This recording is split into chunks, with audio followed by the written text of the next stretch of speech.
বন্ধুরা, আমার চ্যানেলে তোমাদের সকলকে স্বাগত। আজ আমরা ক্লাস 7-এর রায়ান মার্টিন প্রশ্নবিচিত্রা থেকে ইতিহাসের প্রথম পর্যায়ক্রমিক মূল্যায়নের চতুর্থ স্কুল সলভ করব। প্রথম প্রশ্ন, প্রাচীন বাংলার অঞ্চলগুলির মধ্যে বৃহত্তম ছিল পুণ্ড্রবর্ধন। দ্বিতীয় প্রশ্ন, বখতিয়ার খলজি মারা যান 1206 খ্রিস্টাব্দে। তৃতীয় প্রশ্ন, রামচরিত কাব্যের রচয়িতা হলেন সন্ধ্যাকর নন্দী। দুই দাগের প্রথম প্রশ্ন, সকলোত্তর পথনাথ কার উপাধি ছিল? হর্ষবর্ধন। পাল রাজাদের আদি বাসস্থান কোথায় ছিল? বরেন্দ্র অঞ্চল। লক্ষণ সেনের রাজধানীর নাম কি ছিল? বিক্রমপুর। সুলতান মাহমুদের পিতার নাম কি ছিল? সবুক্তগিন।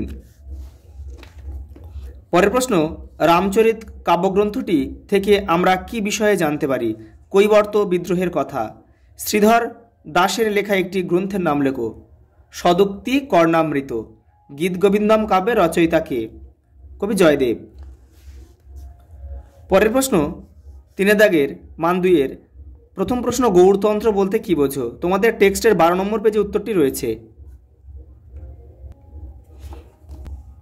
এই যে শশাঙ্কের শাসনকালে গৌড়ে যে ব্যবস্থা গড়ে উঠেছিল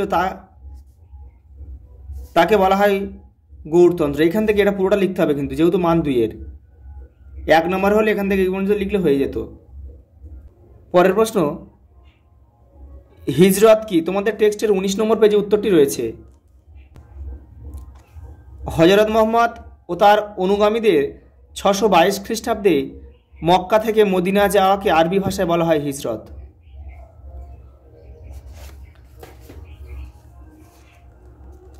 পরের প্রশ্ন, পঞ্চরত্ন কাদের বলা হয়? তোমাদের টেক্সটের 37 নম্বর পেজে উত্তরটি রয়েছে।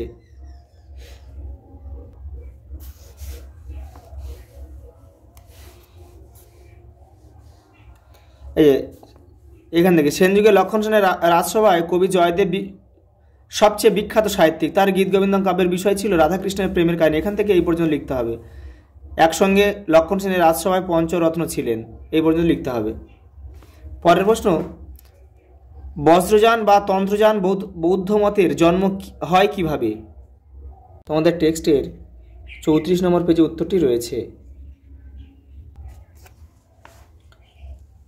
এই যে এখান থেকে পাল সম্রাট ধর্মপাল খ্রিস্টীয় 8ম শতকে মগধের উত্তর ভারতে গঙ্গার তীরে আধুনিক ভাগলপুর শহরের কাছে বিক্রমশীল মহাবিহার প্রতিষ্ঠা করেছিলেন। এখান থেকে এই পর্যন্ত লিখতে হবে।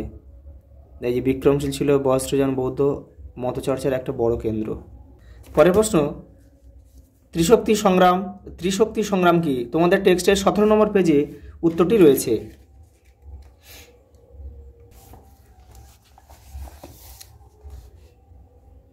এই যে এখান থেকে হর্ষবর্ধনের সময় থেকে কনৌজ উত্তরাপথের অবস্থানগত দিক থেকে গুরুত্বপূর্ণ হয়ে উঠেছিল। এখান থেকে এই পর্যন্ত লিখতে হবে।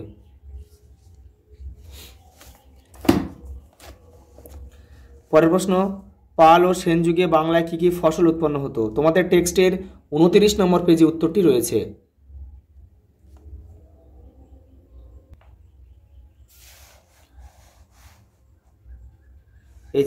এই যুগের প্রধান ফসলগুলি ছিল ধান, সর্ষে। এখান থেকে এই পর্যন্ত লিখতে হবে।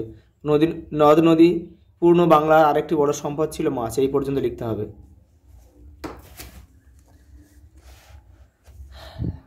পরের প্রশ্ন, পাল শাসনের তুলনায় সেন শাসন বাংলায় কেন কম দিন স্থায়ী হয়েছিল? তোমাদের টেক্সটের 38 নম্বর পেজে উত্তরটি রয়েছে। এই যে এখান থেকে 400 বছরের বেশি স্থায়ী পাল শাসন বাংলার সমাজে যেভাবে শিকড় গেড়েছিল, 100 বছরে কিছু সময় স্থায়ী সেন শাসন তা পারেনি। এখান থেকে এই পর্যন্ত লিখতে হবে। শিল্পকলায় পাল যুগ অনেক এগিয়েছিল। পরের প্রশ্ন, দক্ষিণ ভারতে খ্রিস্টীয় 9ম থেকে 11 শতকের মধ্যে বাণিজ্যের উন্নতির কারণগুলি লেখো। তোমাদের টেক্সটের 27 নম্বর পেজে উত্তরটি রয়েছে। দক্ষিণ ভারতে অবশ্য 9ম থেকে 11 শতকের মধ্যে বাণিজ্যের উন্নতি লক্ষ্য করা যায়। এখান থেকে এই পর্যন্ত লিখতে হবে। বণিকদের প্রভাব আস্তে আস্তে বেড়েছিল। পরের প্রশ্ন, ইসলাম ধর্মের প্রচারের আগে আরব দেশের সংক্ষিপ্ত পরিচয় দাও। তোমাদের টেক্সটের 19 নম্বর পেজে উত্তরটি রয়েছে। এই যে ভারতের পশ্চিমে আরব সাগর পেরিয়ে এশিয়ার এশিয়া মহাদেশের পশ্চিম ভাগে আরব উপদ্বীপ, এখান থেকে এই পর্যন্ত লিখতে হবে। এই মানুষেরা নিজেদের আরব বলে পরিচয় দিত, এই পর্যন্ত লিখতে হবে। পরের প্রশ্ন,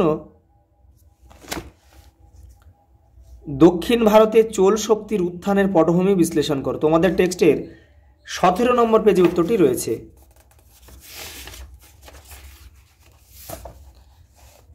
এই যে দক্ষিণ ভারতের চোল শক্তি, এই যে এখান থেকে তোমাদের লিখতে হবে, এইখান থেকে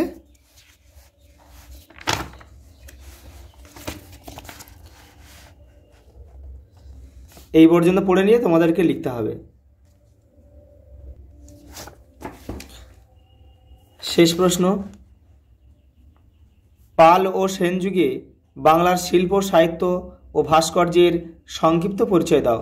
তোমাদের টেক্সটের 34, 35, 36 নম্বর পেজ মিলে উত্তরটা রয়েছে, তোমাদের কিন্তু পড়ে ছোট করে লিখতে হবে। এই যে পাল যুগের শিল্পরীতিকে প্রাচ্য শিল্পরীতি বলে, এখান থেকে পড়তে হবে, এগুলো সবই পড়তে হবে। এগুলো পাল যুগটা আগে আছে, সেন যুগটা পরে আছে, এগুলো পড়ে তোমাদের ছোট ছোট করে লিখতে হবে।